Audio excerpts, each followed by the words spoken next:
All right, let's do this. Today, we are taking a whirlwind tour through thousands of years of human creativity. We're going to try and unpack the epic story of art, all the way from ancient cave walls to the galleries you might walk into today, and really see how it's always been a mirror for who we are. But let's be honest for a second. For a lot of people, art history can feel like this exclusive club with a secret handshake, right?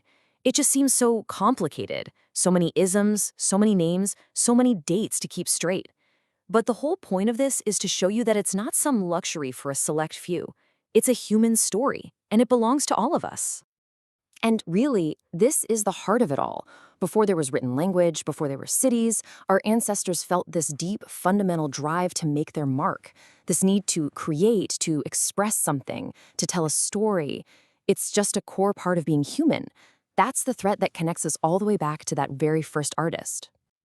So our story is going to kick off with the foundations of what we call Western art. We're going to trace how it went from being a tool for sheer survival to a way to honor gods and powerful rulers, and then finally to a massive rebirth of classical perfection that pretty much set the stage for everything that came after. I mean, just look at this timeline. We're talking about a huge shift over tens of thousands of years. The earliest art? It's all about survival, drawing the animals you hope to hunt. Then, as civilizations like Egypt and Rome pop up, art becomes a tool for power, glorifying gods, making rulers look immortal. Fast forward to the medieval period, and the focus narrows almost completely to the church, using art to teach religious stories. But after 1,000 years of that, well, everything was about to change. And that change was the Renaissance. The name literally means rebirth, and that is exactly what it was. Artists looked all the way back to the perfection of ancient Greek and Roman art and decided, yeah, let's bring that back.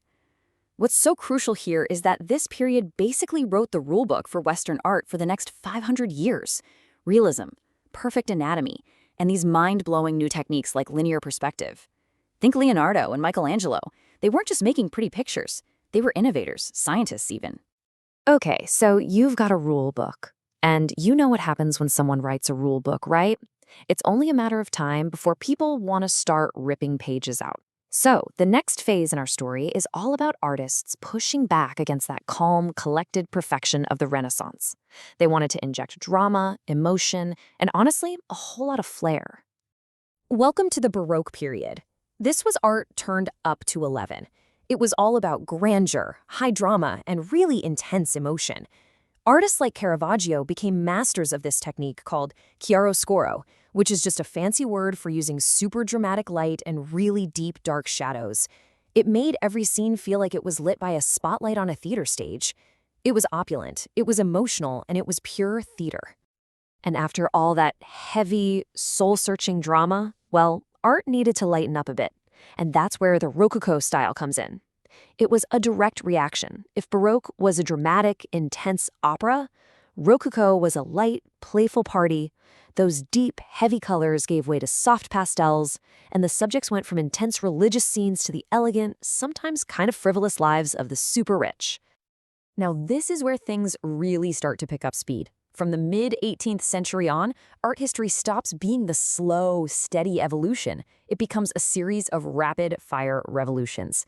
Each new movement isn't just a small change, it's an all-out rebellion against whatever came right before it. First up in the rebellion, Neoclassicism. Artists looked at all the playful, decorative fluff of Rococo and basically said, enough of this. They wanted to get serious again. They craved order, reason, and virtue. So where did they look for inspiration? All the way back, again, to ancient Greece and Rome, focusing on simplicity, symmetry, and heroic moral subjects. And that set up a huge clash of ideas that really defined the 19th century. On one side, you had Romanticism, which was a rebellion against that cold, hard reason. It celebrated raw emotion, individual imagination, and the awesome, terrifying power of nature. But on the other side, you had Realism, which rejected all of that drama. Realists wanted to show the world as it actually was, the gritty, unglamorous, everyday life of ordinary people. Then, a group of French artists came along and just completely changed the game. The Impressionists, guys like Claude Monet, were totally rejected by the official art world because they broke every single rule. They literally took their easels outside, which was a big deal, and tried to capture not just a scene, but the impression of a scene.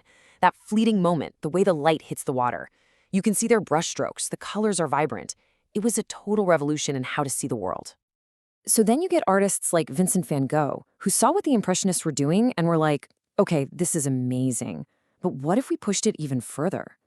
The post-Impressionists took all that freedom and bold color, but they weren't just trying to capture light anymore. They wanted to express their inner world, their emotions, their anxieties, their joy. Art was suddenly becoming deeply, intensely personal. And that, right there, leads us straight into the 20th century. This is the moment where art stops trying to be a nice, clean mirror reflecting the world and instead becomes a hammer, shattering that mirror into a million new pieces. Artists weren't just representing reality anymore. They were totally reinventing it. Now, Cubism can seem really confusing, but the idea behind it is actually pretty cool. Artists like Picasso and Baroque basically threw out that whole rulebook of perspective that had been around since the Renaissance. They would look at something, say a person or a guitar, break it down into basic geometric shapes, and then reassemble it on the canvas to show you the front, the side, and the back all at the same time. It was a completely radical new way of seeing. While all this was happening, World War I was tearing Europe apart, and a group of artists looked at the so-called logical, rational society that led to this catastrophe and felt completely disillusioned. Dada was born from that feeling. It was an anti-art movement. They rejected logic, reason, and beauty. Instead, they embraced nonsense and absurdity to challenge the very idea of what art is, and to mock the society that created it. I mean, listen to this quote from the Futurists in Italy. They were obsessed with speed, technology, cars, and factories. They saw museums as these tombs holding the dead past, and they literally wanted to burn them down to make way for a new, fast-paced, modern world. It's so aggressive, and it really shows you how desperate they were to break from history. So while some artists were celebrating machines, others were exploring the weird machinery of the human mind. The Surrealists were hugely influenced by Sigmund Freud and dove headfirst into the world of dreams, the irrational, the subconscious. Artists like Salvador Dali painted these bizarre, dreamlike landscapes to try and unlock the creativity that our logical, everyday brains keep suppressed. Okay, so after a century of shattered mirrors and broken rules, where does that leave us? Let's jump ahead to the post-war era and bring this story all the way up to today to figure out what art even means in our modern world. After World War II, something huge happened. The center of the art world shifted from Paris to New York City. This gave rise to abstract expressionism, the first truly American art movement to become a global phenomenon. For artists like Jackson Pollock, who was famously dripping and splattering paint, or Mark Rothko with his giant, vibrating fields of color, art wasn't about painting a picture of something anymore. It was about the act of creation itself, about pure emotion on a canvas. But of course, in the 50s and 60s, a new generation looked at abstract expressionism and thought it was way too serious and elitist. So they rebelled. They turned to the world right in front of them. Movies, ads, comic books, celebrity photos, even Campbell's soup cans. Pop art was a revolution because it used the familiar, everyday language of mass culture to make art fun and accessible again. But here's something that is absolutely crucial to understand. The traditional story we just went through, it's incomplete. It's the Western-centric version. The truth is, so many of these famous movements were deeply, profoundly influenced by cultures that rarely get the credit they deserve. From the Japanese prints that totally reshaped how the Impressionists saw the world, to the African sculptures that were fundamental to Picasso's invention of Cubism. Seeing these global connections gives us a much fuller and way more honest picture of art history. And that brings us to right now.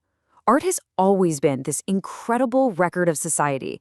What we value, what we fear, what we aspire to, it shows us where we've been. So the question I want to leave you with is this. When we look at the art being made today, what is it telling us about the world we're living in? And, maybe more importantly, what clues is it giving us about the world we're trying to build for tomorrow?